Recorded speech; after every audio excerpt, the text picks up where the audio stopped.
जैसे ही आपातकाल को 50 साल पूरे हुए हैं तो बीजेपी ने इसे संविधान हत्या दिवस के रूप में मनाया है, जो कि आपातकाल में भारतीय राजनीति का काला अध्याय के रूप में ये मानते हैं। इनकी नज़रिया है कि इस वक्त बहुत ही देश में बुरा हुआ था। इस पर बहुत सारे प्रवक्ता मौजूद थे। ये मनाई गई है। इस मौके पर झंझारपुर में भी इसका आयोजन किया गया था, जो कि झंझारपुर के बीजेपी जिला कार्यालय में इसको मनाया गया है, आयोजित की गई थी, जिसमें बहुत सारे बड़े नेतागण तो थे ही। क्षेत्रीय बिहार सरकार के उद्योग मंत्री श्री नीतीश मिश्रा सह झंझारपुर विधायक इस मौके पर चीफ गेस्ट के रूप में, मुख्य अतिथि के रूप में मौजूद थे। उन्होंने जो है इस मौके पर बहुत सारी बातें कही। हालांकि ये बहुत पुरानी बात है, 50 साल पुरानी बात है। सभी वक्ताओं ने अपनी अपनी बातें रखी हैं और इसे मनाया गया है संविधान हत्या दिवस के रूप में। तो चलिए आपको सुनवाते हैं कि इन्होंने क्या कहा। संविधान बनाने वालों ने कभी ये नहीं सोचा होगा कि जो हम प्रावधान बना रहे हैं, और हमारे संविधान में बहुत सारे ऐसे प्रावधान हैं परिस्थितियों के हिसाब से अब जो शासन में होते हैं उन पर निर्भर करता है कि आप उसका इस्तेमाल जन कल्याण के लिए करते हैं या आप किन कारणों से आप करते हैं। तो 75 की घटना क्यों हुई, आप सब जानते हैं कि वो कहीं ना कहीं जब इंदिरा जी का जो लोग चुनाव जब खारिज हो गया और लगा कि जब वो प्रधानमंत्री नहीं रह सकेंगी, उस परिस्थिति में ये निर्णय सरकार ने लिया।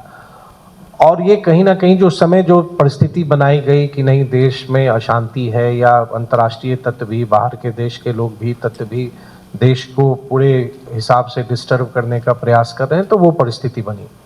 फिर अपना 2 साल लगा रहा वो रहा। तो हम यहाँ पर आए हैं ये जानने के लिए कि, और आपको ये समझना भी चाहिए, खासतौर से युवाओं को भी समझना चाहिए कि उस समय के कांग्रेस में और आज के कांग्रेस में क्या कुछ अंतर आया है या दोनों आज भी उनकी सोच वैसी ही है। मुझको लगता है, शायद आप जाने, आपको ध्यान है या नहीं है, कि लगभग अभी कांग्रेस के शासन में 75 बार संविधान में संशोधन किया गया, 75 बार। और संविधान ने ही एक प्रावधान दिया हुआ है कि कभी राज्यों में कोई ऐसी परिस्थिति हो जाए तो आप राष्ट्रपति शासन आप लगा सकते हैं। कांग्रेस के समय में 90 बार राष्ट्रपति शासन लगाया गया था संविधान के उस आर्टिकल के हिसाब से, जहां आप एक निर्वाचित सरकार, राष्ट्रपति शासन तब लगता है जब ऐसी परिस्थिति बनती है कि सरकार नहीं बन रही है या कोई कतिपय कारण है, डिस्टर्बेंस है, उस कारण से राष्ट्रपति शासन लगाया जाता है। आज की परिस्थिति क्या है कि जब उस समय बताया गया कि बाहरी तत्व हमारे देश को डिस्टर्ब कर रहे हैं, और आज के जो कांग्रेस के नेतागण हैं वो जब देश के बाहर भी जाते हैं तो अपनी देश की आलोचना करते हैं और कहीं ना कहीं अंतर्राष्ट्रीय हस्तक्षेप के लिए भी आमंत्रण देते हैं कि हमारी देश की स्थिति सही नहीं है, आप आइए हमारे देश की समस्याओं का निराकरण करें। तो कहीं भी इनका स्वभाव कहिए या जो कार्य संस्कृति कहिए, उसमें कोई ऐसा बदलाव नहीं दिखता है। झूठ या असत्य या फरेब का कैसा है, 3 उदाहरण हम आपको देते हैं कि किस तरह की बातें रखी गई। उड़ीसा में मल्लिकार्जुन खड़गे साहब का एक बयान आया चुनाव के समय में कि इस चुनाव में अगर आपने भाजपा को नहीं हराया तो आपके भविष्य के साथ साथ हमारा संविधान और लोकतंत्र दोनों खतरे में पड़ जाएगा। कौन बोल रहे हैं ये देखिए, मतलब कांग्रेस के अध्यक्ष बोल रहे हैं, जिनको शायद नैतिक रूप से ये कहने का ढंग से अधिकार नहीं। अखिलेश यादव जी ने उत्तर प्रदेश में कहा 400 पार का नारा संविधान बदलने के लिए दिया जा रहा है, जीत गए तो सिर्फ संविधान बदल देंगे बल्कि आरक्षण भी खत्म कर देंगे, आपसे वोट देने का अधिकार भी छीन लेंगे। किस तरह का भ्रामक प्रचार, लोगों को गुमराह करने का, लोगों को असत्य बताने का, ये लगातार ये प्रयास करते हैं। पश्चिम बंगाल में ममता बनर्जी बोलती हैं कि यदि प्रधानमंत्री नरेंद्र मोदी केंद्र में सत्ता में आते हैं तो भविष्य में कोई संविधान नहीं होगा, कोई चुनाव नहीं होगा और संघीय ढांचे का अस्तित्व समाप्त हो जाएगा। तो इस तरह के शब्दों का प्रयोग या इस तरह बातों का प्रयोग आज भी जिस ढंग से किया जा रहा है, और विगत 11 वर्षों में हम सब तो 11 वर्षों की सरकार की उपलब्धियों पर लगातार संगोष्ठी कर रहे हैं, हम लोग चर्चा कर रहे हैं। आदरणीय प्रधानमंत्री जी ने जितना संविधान के प्रति, या भारतीय जनता पार्टी और एनडीए की सरकार ने जितना संविधान को सम्मान दिया है, और साथ ही जिन्होंने संविधान की रचना में सर्वाधिक योगदान दिया, बाबा साहब भीमराव अंबेडकर, उनको जितना सम्मान आदरणीय नरेंद्र मोदी जी और भाजपा की सरकार ने दिया, आज तक कभी भी किसी भी सरकार ने नहीं दिया था। ये हम और आप सब जानते हैं। लेकिन कहीं ना कहीं इन बातों को हम सब जानते हैं, पिछले चुनाव को याद करेंगे तो किस तरह की बातें आ रही थी, चाहे वो सोशल मीडिया पर आ रही थी या किस तरह की बातें चुनाव में लोग कह रहे थे। तो आज ये लोग वो कह रहे हैं जिन्होंने खुद जब समय था उस समय उन्होंने क्या किया। देश की स्थिति कोई ऐसी नहीं थी कि जिस कारण से आपको वहाँ पर आपको इमरजेंसी लगाना पड़े। लेकिन आज के समय में हम लोग को ये ज़रूर समझना चाहिए कि आज भी जो उनका स्वभाव है कांग्रेस पार्टी का, और ख़ास तौर से बिहार में तो अजीब विडंबना है कि जो लोग उस समय लड़ रहे थे आज वही उनके साथ होके उनके साथ में पूरे राज्य में और देश में गठबंधन बना के वो राजनीतिक कार्य कर रहे हैं। तो ये कहीं ना कहीं सोचने पर भी विवश करता है, और ये बात हम लोग को भी समझनी चाहिए। बहुत बार होता है कि जैसे आज 50 वर्ष हो गए, अगर हम लोग शायद यहाँ ये चर्चा नहीं कर रहे होते तो हम और आप भी इसके बारे में संभवतः नहीं सोचते ऐसा क्या हुआ, उस समय क्या क्या हुआ, क्या घटनाएं हुई। कुछ जिक्र उपेंद्र जी ने भी किया यहाँ पर, वो एक विषय है। साथ ही साथ हमको ये भी सोचना चाहिए कि इस 50 वर्ष की यात्रा में आज हम किस परिस्थिति में हैं। आज हमारा देश, जब हम विश्व की चौथी सबसे बड़ी अर्थव्यवस्था बनने जा रहे हैं, बन चुके हैं, बनने नहीं जा रहे हैं बल्कि तीसरे की ओर अब हम बढ़ने का कदम अब हमने आगे बढ़ाया है। हमारे देश में गरीबी रेखा के नीचे जीवन बसर करने वाले लोगों की संख्या में कमी आई है और उसमें बिहार जैसे राज्य ने महत्वपूर्ण भूमिका भी निभाई है।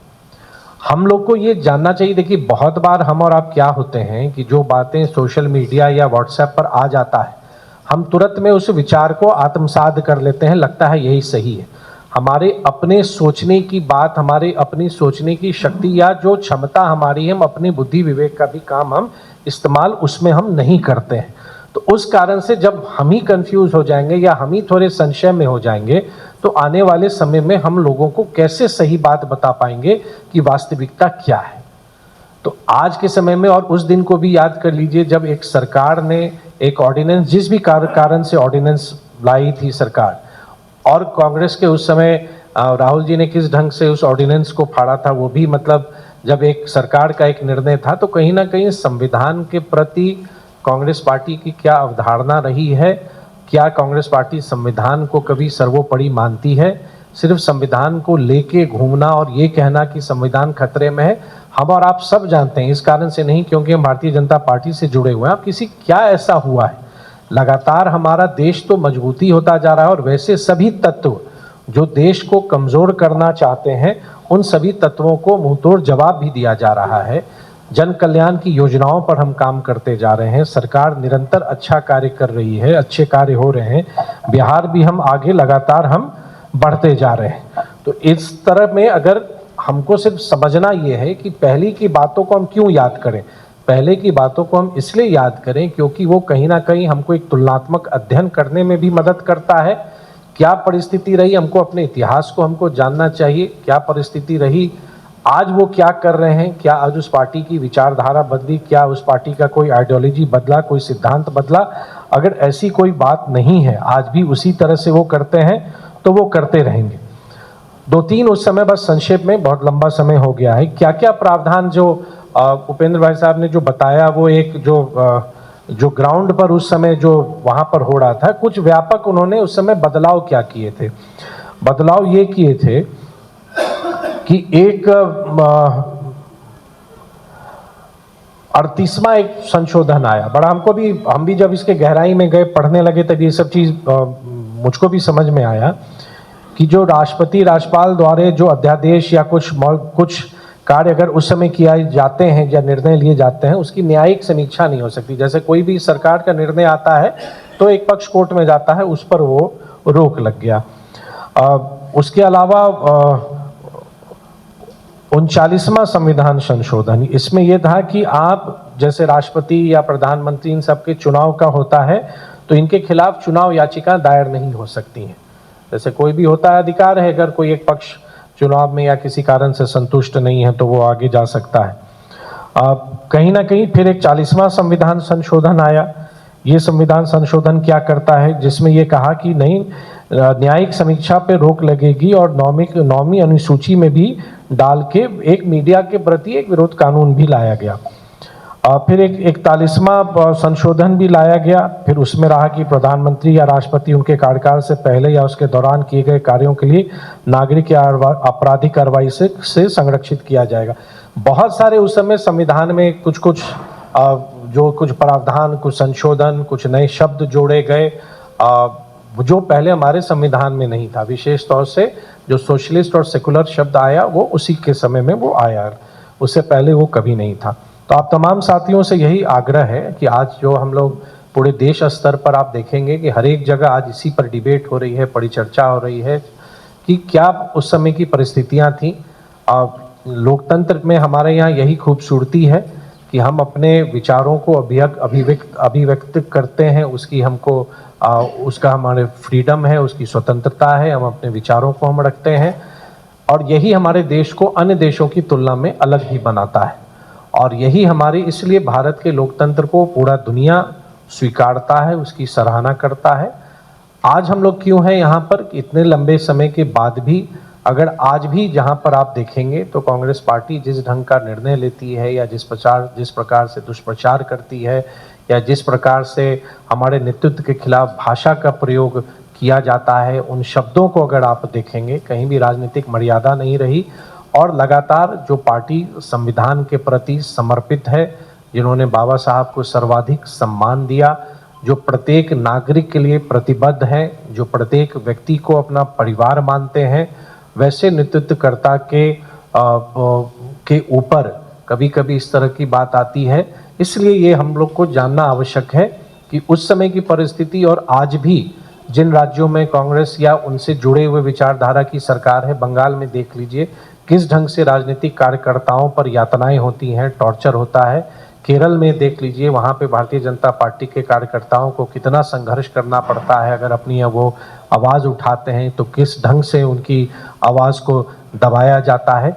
तो ये जो मुख्यतः लोकतंत्र में जब हमें जो संविधान के अधिकार हैं, उस अधिकारों को की अवहेलना करना, उस अधिकारों से लोगों को वंचित करना, 50 वर्ष के बाद हम आज यहाँ पर पुनः आज के दिन हम लोग यहाँ पर उपस्थित हुए हैं ये जानने के लिए कि संविधान की जो समय हत्या की गई, जिस संविधान के प्रावधानों का गलत इस्तेमाल किया गया और आज भी जो उनके दल के लोग हैं वो भी आज उसी दिशा में बढ़ते जा रहे हैं। संक्षेप में यही आप सबको कहना था, लेकिन इतना ज़रूर आग्रह है कि इस विषय के बारे में ज़रूर पढ़िए, इस विषय को ज़रूर समझिए और जितने भी कार्य आज जा रहे हैं, क्योंकि हमको राजनीतिक कार्यकर्ता आज के समय में जानकारी हम लोग को पूरी रखनी पड़ेगी, चाहे किसी भी विषय का है, जानकारी हम लोग को रखना पड़ेगा। जानकारी ज़रूर रखिए, पढ़िए, जानकारी प्राप्त कीजिए ताकि आप लोगों से जब आप मिलें तो आप लोगों को वो जानकारियाँ आप साझा कर सकें, आप लोगों को वो बता सकें और सही बात लोगों तक जाए, ताकि अगर कोई विपक्ष के लोग दुष्प्रचार करते हैं या लोगों को दिग्भ्रमित करना चाहते हैं तो वो उस तरह से प्रभावित ना हो। ये हम सबका कर्तव्य है, ये हम सबका दायित्व बनता है। बहुत धन्यवाद आप सबको, धैर्यपूर्वक आप सबने मेरी बात सुनी। आगे भी हम लोग मिलते रहेंगे। झंझारपुर तो आना तो खैर ये तो हम भी इसी संगठन जिला के ही हिस्सा हैं, लेकिन पार्टी ने मुझको आज इस विशेष कार्य के लिए मुझको भेजा।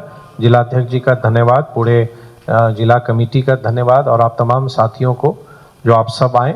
फिर जल्दी ही फिर आप सबसे मिलेंगे। बहुत धन्यवाद। इस खबर में फिलहाल इतना ही। मैं स्व लखतर, आप देख रहे थे जनजन न्यूज़। खबर अच्छी लगी तो ज़्यादा से ज़्यादा लोगों तक शेयर करें और आपका इसमें क्या राय है, अपना राय लिखना न भूलें और कहां से आप हमारे खबर को देख रहे हैं ये भी लिखें। और अभी तक सब्सक्राइब नहीं किया तो सब्सक्राइब कर लें, क्योंकि इलेक्शन आ चुकी है और एक से एक खबर इस पर हम आपको जरूर देने का वादा करते हैं। मिलते हैं अगली खबर में। नमस्कार।